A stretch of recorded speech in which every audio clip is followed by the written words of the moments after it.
Welcome to Dorking Out. My name is Sonia Mansfield, and communism was just a red herring. Joining me is my podcasting sister from another mister and the co-host of Dorking Out, Margo D. Hello, my friend. Da-da-da-da-da-da. I am your singing telegram. Boom! That was really good. That's my favorite joke in the movie. We are dorking out about 1985's Clue. It is written and directed by Jonathan Lynn, who also did My Cousin Vinny. I didn't know that. Oh. I was like, that was news to me. It is based on a board game, just in case you have not played the game. And the movie stars Eileen Brennan, Tim Curry, Madeline Kahn, Christopher Lloyd, Michael McKean, Martin Mull, Leslie Ann Warren, and Colleen Camp as Yvette. Let me start with this. Is this your favorite movie based on a board game, or did you love Chutes and Ladders or Sorry, the movie? The Parcheesi movie was fantastic, I have to say. Yahtzee! I love Yahtzee. Is there a Trivial Pursuit movie or something? There probably was a game show about it. I think there was a game show. Yeah. When Clue, the movie, came out, first of all, this was like not a thing that happened. Like now we have movies like Jumanji and Battleship, and like making a movie based on a board game was like very crazy. And the movie also had 3 different endings that most people know these different endings because they just spliced it all together. And most people watch this movie on TV, so you get all 3 endings. But when it came out in theaters, there was like an A theater, a B theater, and a C theater. Like the theaters were actually labeled like Clue A, Clue B, Clue C. And you saw one of the 3 endings. Did you see it in the theater? I did. Which ending did I get? I don't remember. But I remember, I thought it was a totally fine movie, but I'm like, I'm not going to pay 2 more times to see this to get a different ending. I'm just not going to do it. So it didn't do very well at the time. It made, I think it had like a budget of 15 million and it only made 14, which is like how much they spend on like catering for Marvel movies now. It's like such an insanely low budget. I know I saw it in the theater at the Regency in Pleasant Hill, and it had, I think I saw the C ending. I saw the like final ending. So I got lucky in that because I think that ending is probably the most fun. But yeah, I saw movies all the time back in these times. Like this is like it came out in 85. I would have been 14. I was like riding my bike to the theaters all the time. And even I didn't see it multiple times in the theater. And I thought the movie was fine. I was like, that was something to watch. It was like mildly amusing. But I think like most people who love Clue, and it has like hardcore fans, you saw it a million times on TV. It's again one of those movies that's like TBS had it on a rotation. And I looked, it's like there's no cursing, I think, anywhere. It's very family friendly. I mean, there's lots of boobs and everything, but not even naked boobs, just cleavage. Not even naked boobs, just cleavage. But it's like a lot of like, dad jokes and things like that. It's puns and, little riffing. And it's some of my favorite people ever together. So it's totally, it's once again, something you can have on while you're doing something else. And you can leave the room and come back and be totally fine, But I say this though, Tim Curry, I think he lost weight doing this movie because he does a lot of running. Oh my gosh. It's a workout. If you run every time Tim Curry runs in this movie, that could be a workout. You would close all your rings on your smartwatch. Like, yes, he is working so hard. And I think everyone is working pretty hard in this movie to make it work. And I appreciate that because I don't know if like the script is like 100% there. But they sell it. Like they are all really, really funny. Like I think they're all really funny. Do you have like who's your favorite? I guess it's going to have to be Madeline Kahn. Yeah. She's like my favorite in everything she does. Like she's always just quirky enough and kooky enough. But everyone has a chance to shine. And then Tim Curry, I just always love Tim Curry. he never seems to phone it in. He always brings that, he has that intense energy about him.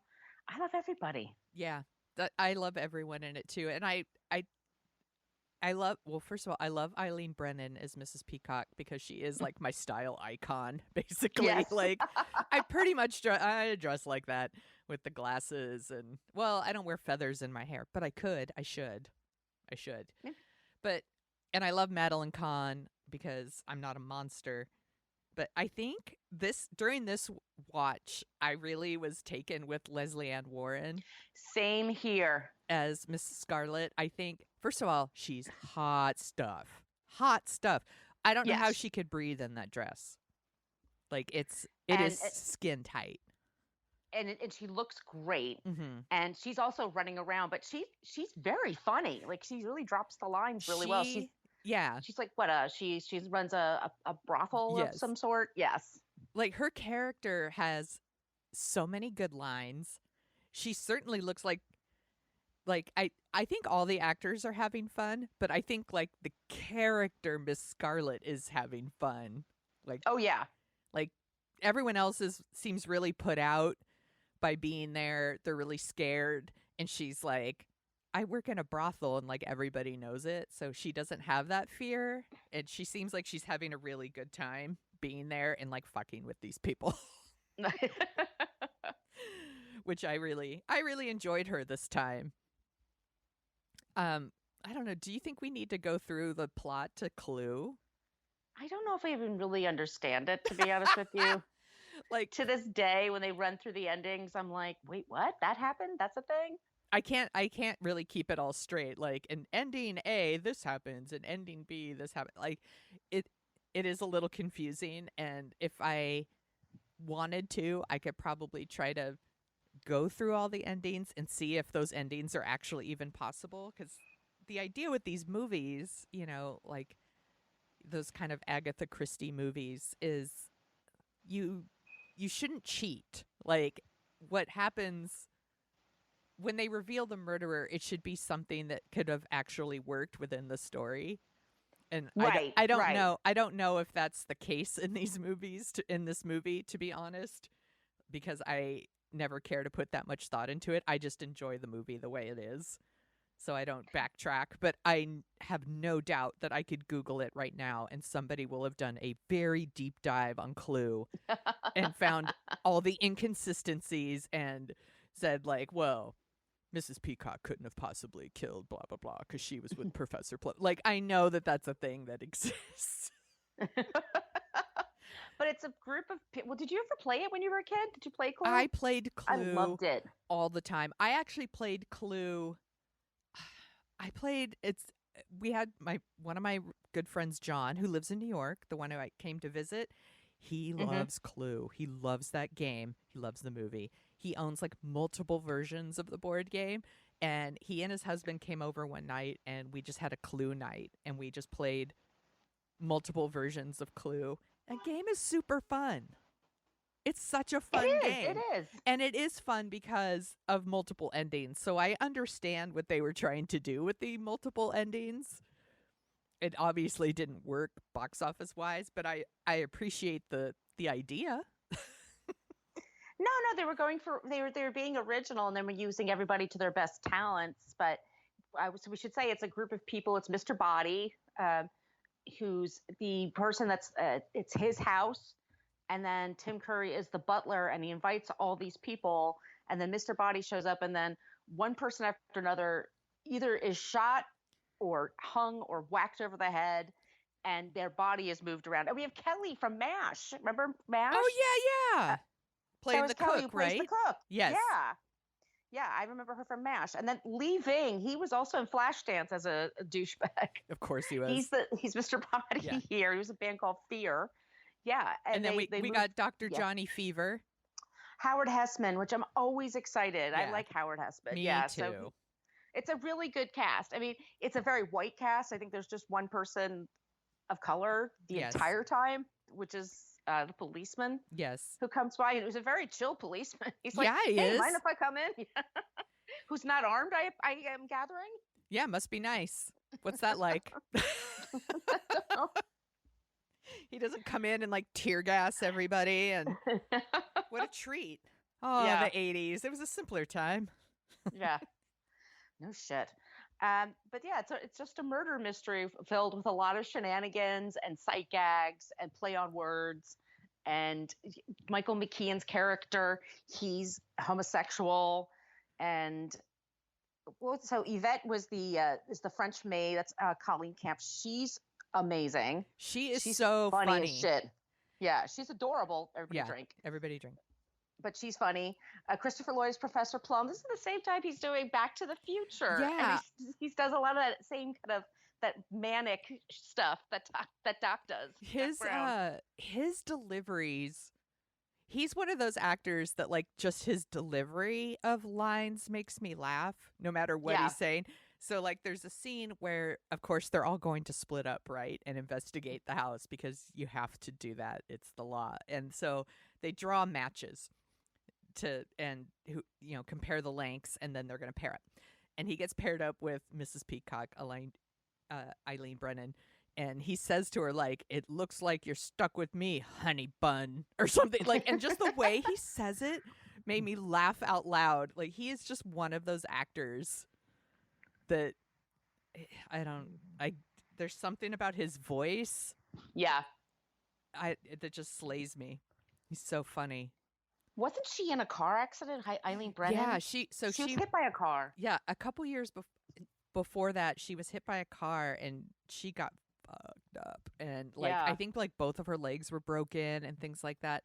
So she was on all kinds of pain meds, and before this movie she was in, I think this was her first movie after rehab. Yeah, I think so too, because she did Private Benjamin, which is a movie we have to cover one day. She is so good. And did she win the Oscar for that? It's a fantastic performance. What? And I think her and Goldie Hawn were both nominated, but I don't think they won, but I think they both were nominated. Yeah. I haven't seen that movie in years. I haven't either, but I wonder if it holds up. Yeah. Goldie's always great. Always. We could definitely do it. Yeah. But she was in this terrible car accident. She was hit by a car and she was in rehab for a couple of years. And so good for her to like go back into the movies and running around and everything like that. I wonder though, was it really painful? That's what I always wondered. Was it painful? But she's funny. She's really great. Yeah. I think she's really funny. She's also in another movie that's very Clue-esque that came out before that my husband loves. He loves the movie Murder by Death. Have you ever seen Murder by Death? I'm sure I have. Isn't that an Agatha Christie? It's the like spoof version. It's very Clue-esque, and it came out before Clue, and it has Capote? Yes. I know what you're talking about. Yeah, it was on HBO a lot. Yeah, so when I was young, my husband loves that movie. He thinks it's like one of his favorites, and I had never seen it, and he showed it to me, and I didn't like it. I don't know why. No. It didn't click with me. I'm actually down to like give it another watch because I don't know why it didn't work for me, but for some reason it just did not click with me. And he's, of course, like you watch Clue. Clue is streaming right now on Amazon Prime. So if you have Amazon, you can just watch it. And of course it recommends immediately. It's like, would you like to watch Murder by Death? And he's like, yes, I would. And I'm like, no! Like, mine was my Big Fat Greek Wedding, because we did that a few weeks ago. Yeah. That was going to be the next one. I'm like, I can watch that again.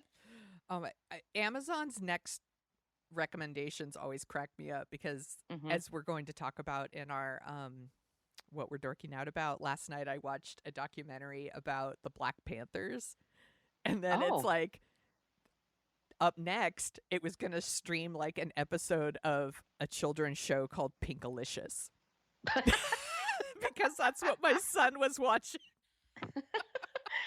It's like when my mom would visit me, she would take over my Netflix, and then like just wacky shit would come up as the recommendation. Yes. Like, Mom! The algorithm's all weird. It's like, you just watched the history of the Black Panther movement. Now it's time for Pinkalicious. Like, Amazon. Anyway, so Eileen Brennan was she was also in Murder by Death, and she was great in that too. It's not that it's not a good cast. It's a really good cast. It has like Peter Falk in it too. It's just something about it didn't do it for me, but She's very funny in this one. She is a politician's wife who it turns out she's taking bribes for her senator husband. They're all being blackmailed. So Mr. Green is gay, but he works for the State Department, and he would lose his Right. job. This is all set in 1954, like the height of like McCarthyism. Like it's on the TV in the background, like in the kitchen. Colonel Mustard visits Mrs. Scarlett's brothel, but he's also a war profiteer. Miss Scarlett runs her brothel. Professor Plum slept with his patients. Which is okay, yeah. And all of this like comes back to haunt them. Like there's all kinds of random guests that show up that inevitably turn up dead, and everybody's connected to everybody else. Oh, and Mrs. White may have murdered her husband. I say may. I'm going to put that in quotes. May have murdered her husband. And she is hilarious and amazing, of course, Madeline Kahn. It's such a tragedy to think that she's not in this world anymore. I know. She was always so good, and she's adorable. Everybody drank here as Mrs. White. Flames, flames, on flames. Side of my face. The reason we're even talking about Clue is because I hated her so much. The flames on the side of my face, breathing, heaving breaths. Like, it's that line has been in my head for, I don't know, since 2016, basically. But it's been in my head a lot lately, and it just kept coming up over and over and over. And I was like, we need to talk about Clue. I did read that is the only improv line in the movie. I think they would have to be, because a lot of times the jokes count on the fact that everybody's talking at the same time. Yes. Or they have to answer at the same time. And so you can't riff too much. It's not an Apatow movie. Yeah. You have to stick to the script. I read a like a BuzzFeed article that was like kind of a retelling of the history of Clue, and I think Michael McKean tells a story about how that was improv, and she did it like 6 times, and every time she just added a little bit more, and that everybody was just cracking up, and they had to keep cutting and like doing it again. And I'm like, I could totally see that. I also, in that interview in that story I read, they ask Michael, I guess the director, Jonathan Lynn, asked Michael McKean, like, do you think it's weird that we're making a movie based on a board game? And he said, there's lots of good movies and lots of bad movies, and they're all based on something. So, like, the idea of, like, making a movie based on a board game didn't seem like a very big deal to Michael McKean. He's like, it could be good or bad. It doesn't matter if it's based on a board game or not. He's not wrong. Which he is not wrong. Right. What? Let's see. Do you have a favorite ending of the 3? I do like the last ending. Me I think too. I think it makes the most sense. Maybe I'm just exhausted by it because it's 10 minutes of Tim Curry running here, running there, and a lot of like physical humor. But I feel like it makes the most sense that they're all guilty, and that the cops show up. Oh, spoiler. Yeah, spoilers for a movie that came Clue. out like 35 years ago or something. I appreciate how there's little blood anywhere. That it's Yeah. not a gross movie. Yeah. Yeah, it's not gross. It's not super dirty. There's definitely like ogling of Colleen Camp's cleavage throughout the movie. But that's the point. Yeah. You know, but it's not It's not gross. yeah, I mean, I could watch this with my son in the room and not be worried. It's good. And there's just so many good lines, like are you scared of a fate worse than death? And then Miss Peacock says, no, just death. Isn't that enough? Or Tim Curry's wife was being blackmailed because her friends were socialists. It's like, and everyone's like, like, oh, simpler time. I like the soundtrack too. I do like Shake, Rattle, and Roll when it comes up, and they do like the cast thing. I always think that's fun. I think it's fun. It is. It's such a fun movie. Yeah. If you haven't seen Clue, y'all should watch it. It's streaming on Amazon. It really is just, it's super short. It's like 96 minutes. It's just such an easy watch. Yeah. I think it is like the definition of a cult movie too. This movie made no money in the theater, but because of television, it found its people. And I don't know anyone who doesn't like Clue. I like it. I mean, I think it's perfectly fine, but I don't know if I'll watch it again. Right. Whereas I have friends that like know every single word, every single murder, every single whatever. Yeah. And I think we all have those movies. Cute. Like, yeah. A couple months ago, you and I talked about a movie called Just One of the Guys. I love that movie. I know. I love it too. I love that movie. When we rewatched it, I realized I watched that movie so much. Like, that I had it memorized. I was like, I could recite all the lines. I realized, like, it's not a perfect movie, but I love it because I watched it all the time. And I think Clue has that for a lot of people. That's why it has its hardcore fans. And absolutely. Yeah, and that's totally fine. It's like I said, I think it's a perfectly watchable movie. It's like you said, it's on Amazon Prime. It's a fun, if you just need brain candy, you just need a little bit of an escape, it's perfect. Yes. I know it's one of those movies too when my husband will sit in on it with me. Like, we watch a lot of movies for dorking out that he's like, hard pass. Like, I'm like, hey, I'm going to watch My Big Fat Greek Wedding. And he's like, good luck with that. Like, he's not into it. But when every once in a while I watch something that he's like, oh, you're going to watch Clue? Awesome. And like, I'm like, yeah, I picked a movie that he's finally going to watch with me. Because it's it's just very entertaining, I think. It is. It's stupid entertaining. Yeah. If you were going to dress up for Halloween, which one would you be? I would be Miss White. I like that coat. That coat is awesome. The coat is dope. With the white lining. Yeah. And the head thing she does on top, the black lace, everything. I love it. I love that coat. I'm afraid to wear anything white because I ruin everything. I stain things all the time. But it looks so great. I would also want to. I dress as Miss Peacock every day, so I would also want to dress as Mrs. White. Have you ever worn the French maid outfit for a costume? No. I did. No. You did? Big mistake. Oh, God. Big mistake.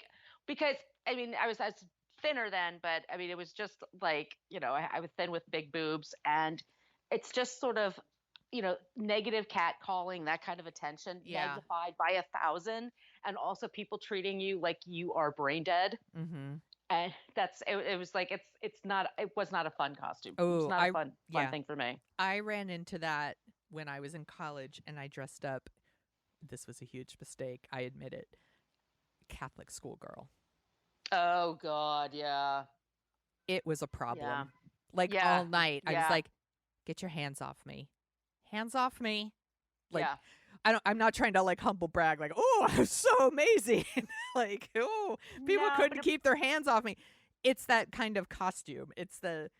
There's something of like, like the French maid, the Catholic schoolgirl, like it would be the equivalent of wearing like the slave Leia costume. Like, it attracts attention. Let's just say.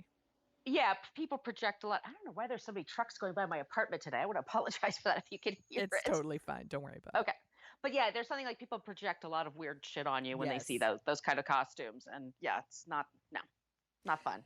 A friend told me yesterday about how it turns out a lot of police officers don't pay for their own food and things like that. So they'll go into restaurants or whatever to pick up their food and they're in their uniform.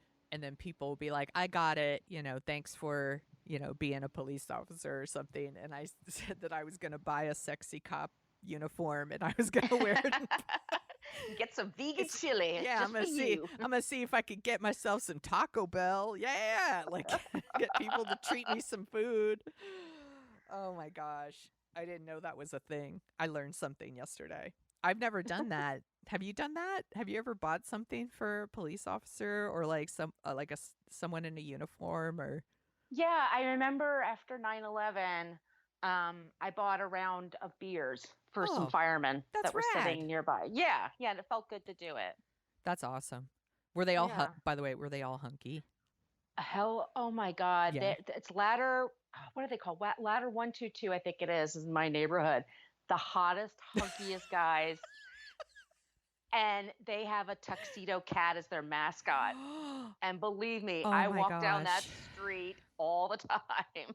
Oh my gosh. But this is the thing. I don't know if straight dudes know this, but a lot of straight women, we all fetishize firemen. Yeah.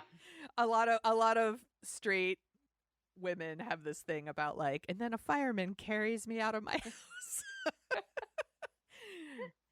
I talked about this with one of my coworkers just a few months ago because she had the fireman showed up at her apartment, and I was like, "Oh, did you pretend that you needed to be carried out?"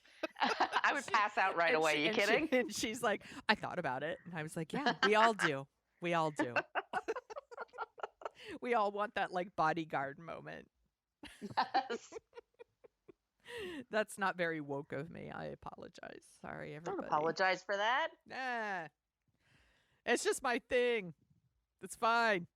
We're allowed to have a thing. Yeah. So I'm glad we talked about Clue. What else are you dorking out about? So I'm late to the party on this, but I found Ozark because Bravo TV is having so many problems with racism on their shows that they're Yes. like none of my housewife shows are on. And Below Deck, a guy just got fired this week for posting racist memes. So I was like, I need something to watch, and everybody keeps talking about Ozark, and so I dove into Ozark, and it's really, really amazing. It's on Netflix. Jason Bateman. We talked about Jason Bateman. We just talked about him on our bonus ep of Creep. Not because he's a creep, just No. that we have crushes on him. But he looks great. Yeah. He looks so good. Laura Linney plays his wife, and I knew nothing about the plot. I decided just to dive right in, and I'm glad I did. But it's amazing. The supporting cast is incredible, and I've just been super enjoying it. I watched season 1, and then I had somebody tell me, you don't really need to see season 2. Just go into season 3, and I did that, and it was fine. So yeah, I saved me some time. But it was one of my things, like every night for a couple hours. It's a dark show. Yeah. It's not a feel-good romp. You will question the other, people and their motives and things, but it's really well acted. It looks beautiful, and I just really found it enjoyable and very watchable. Just especially that first season, do a couple episodes at a time at the most. I did like 4 at once, and that was not a great idea. I had nightmares. Okay. But it's good. Yeah. I might wait. Yeah, maybe after all this is over. Maybe I'll wait till after the election. Fingers crossed. Yes.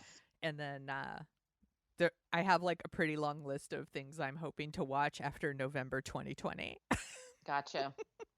I just realized I totally skipped the like other movies from 85. So, but I'm going to do my dorking out, and then we'll backtrack. So I already mentioned it. There's a documentary streaming on Amazon Prime right now called Black Panther's Vanguard of the Revolution. And it's a 2015 documentary, and it's about the rise and fall of the Black Panther Party, which actually it started here in the Bay Area in Oakland, and it turned into this national organization. And it is so interesting. I did not know a lot of it. This is part of my quest to kind of teach myself more Black history. Right now. Our schools really fail us in this sort of thing. So it's very, very interesting. It's directed by Stanley Nelson Jr., and he's the same person who did Jonestown, The Life and Death of the People's Temple. Oh, wow. Yeah. Okay, so I'll definitely check that out. Yeah, it's really, really good. There's a lot of, it's got crazy good, like old footage. It's got interviews with people that I'm like, I can't believe they got these interviews, because there's, they talk about this, like really violent standoff.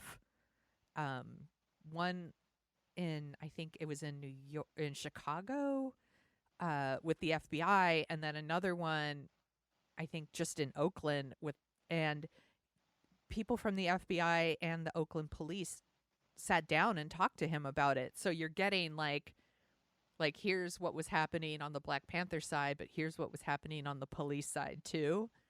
And it's really, really interesting. I really, really liked it. It's super good. So I'll definitely check it out. yeah, it's definitely worth there's another documentary on Netflix too that's also called like Black Panthers, and it's super short. It's like 26 minutes long, and it's all just old footage from Oakland, like at a Black Panther party.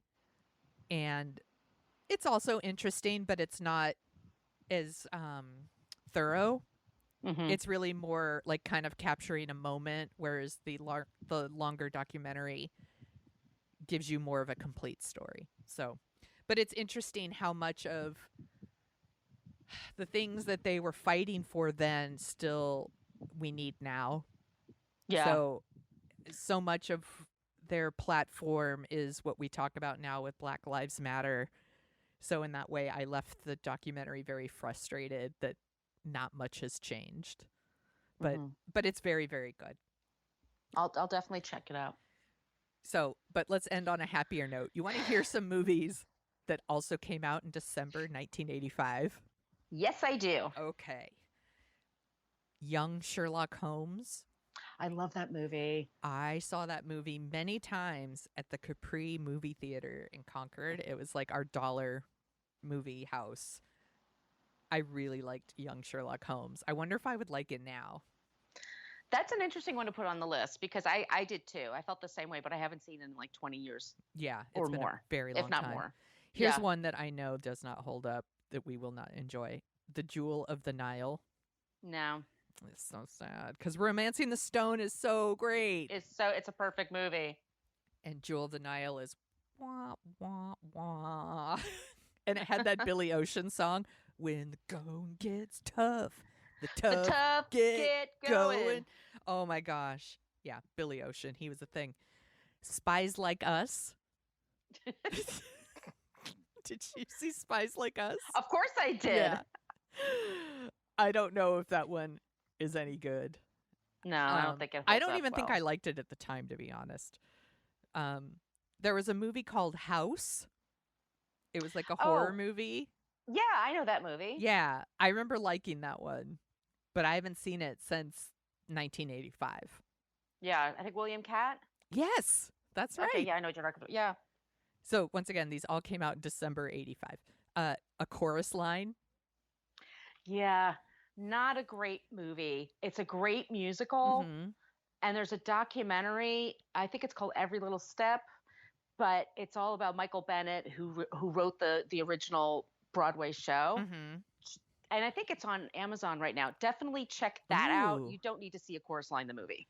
I saw this movie because I believe once again it played at the Capri, and I saw everything at the Capri back then. This is around that age. Like I said, I was riding my bike to the theater like every weekend. And so I saw A Chorus Line, and I still sing the, gee, I hope I get it. I hope I get it. I hope I get it. It's a great musical. Yeah. I mean, they're all really good songs. And I saw one of the reproductions on Broadway. It's a really fun show. It's just this movie lacks so much. Yeah. And it has too much Michael Douglas. Yeah, that's weird. And I like Michael Douglas, but he's not good in this part. Yeah, it's. Did you see Enemy Mine? That's the one with Lou Gossett Jr. and Dennis Quaid. Yes. Look at me. I'm sharp. You are super sharp. I remember liking that movie. Yeah. I haven't seen it. That's where they're trapped on it's like an alien and a human trapped on a planet together. Yeah. I remember really liking that one. A Room with a View also came out December 85. Mm-hmm. That's one of those Merchant Ivory movies that wins a lot of awards. I remember I saw that one too and liked it, but I haven't seen it since I maybe watched it again in college, actually. It's one of the ones we get asked for book versus movie, and I'm always like, Yeah. Did you not like it? I'm sure I liked it fine. I just, I don't care. It's Yeah. like, yeah, it's just they're a little slow for me. I don't know. I could be Mm. wrong. I could be wrong. It's been a while. I actually wonder if I would appreciate these movies even more now as an adult. A Room with a View, Howard's End, like that sort of. Yeah, because I don't have the attention span of a gnat anymore. And especially the last few months, I'm much more, 2.5 hour movie. I'm sort of like, oh, okay, Yeah. that's good. That seems right. The Color Purple. Of course. Yeah. You did this for a book versus movie as well? Yeah, it's one of our more popular ones. Yeah. Yeah. I haven't seen this movie in years, but I know it made me cry. The Color Purple? Yeah. The last 20 minutes of it, I almost throw up. I cry so hard. Aww. It's like it's one of those cathartic movies for me. It's so beautiful and sad, and then it just you feel for the character. And Whoopi Goldberg is a great actress. She is.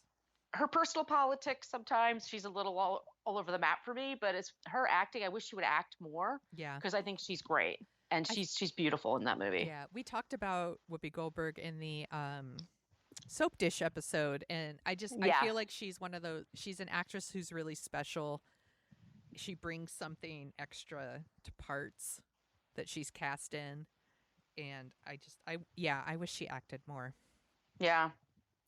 Did you see Out of Africa? Yeah, it's boring.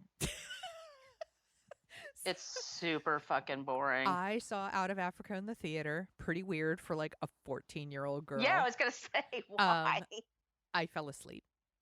Yeah, I fell asleep. I was 14. Like, actually, I would have been 15 at this point. But I fell asleep.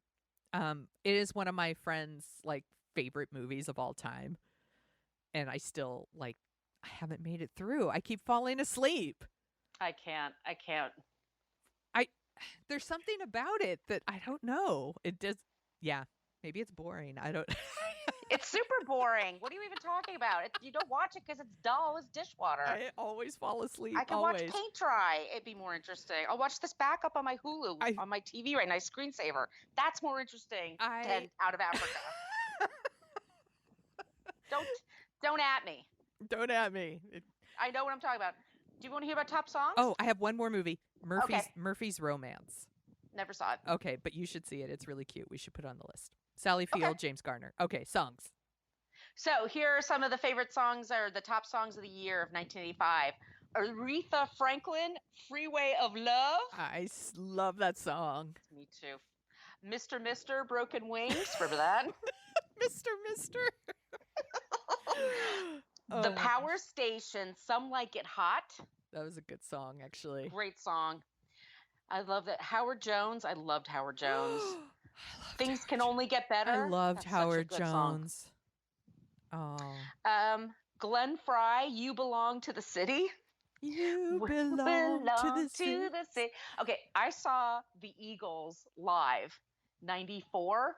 I think it was out in Outdoor Arena, Bay Area. What am I thinking of? South Bay. Shoreline. Shoreline. Saw the Shoreline. They did a version of this. It was fucking amazing. I'm going to just say it. It was really, we were laughing when they first started playing because they're like, oh, here come the Glenn Frey songs. Yeah. Okay. And then by the end of it, I was like, I'm digging this. This is really, really good. In the late 80s, early 90s, I definitely went through like an Eagles phase where like I still like the Eagles. I rediscovered the Eagles. I grew up listening to the Eagles. It was like one of the few things that like my parents and I could agree on and listen to. Not that I had a vote, like, but I'm like, at least when they played it, I was like, phew, at least it's the Eagles. But I went through like a Don Henley Eagles thing. But I never saw the Eagles in concert. I saw Don Henley, though. Henley's kind of boring. I mean, he's fine. I love his voice. He's handsome. He's a good drummer. But seeing the band together, especially it was like the Hell Freezes Over tour. Yes. Like, they didn't care how much money you could throw at them. They were not going to tour together because they hated each other. Yeah. And then they did, and they were great. And they did they have a great catalog. I know Margo from Book versus Movie hates the Eagles. Like she can't hear a note. I realize that that's a thing. Sometimes it's triggering for people. It is. I have friends who will say like, it's white people music. Yeah, and I was like, yeah, it is. Yeah, that's fine. Okay. I don't like Sheryl Crow. I hear her voice and I'm like, oh, this is not for me. And there's no reason. No. There's no reason. But We that's all okay. We all have that thing. It's fine. Okay, all right, I have one more. And it's Eddie Murphy, Party All the Time. I still love that song. She likes to party song. all the time. I love that song. Because Rick James is in there. Yeah. Yeah, Rick James saves it. I love that Eddie Murphy was like, I'm going to sing now. And it was just party all the time. Like every other song, everyone was like, nope. It's just the one with Rick James, please. I love that song. I'm going to play it after this.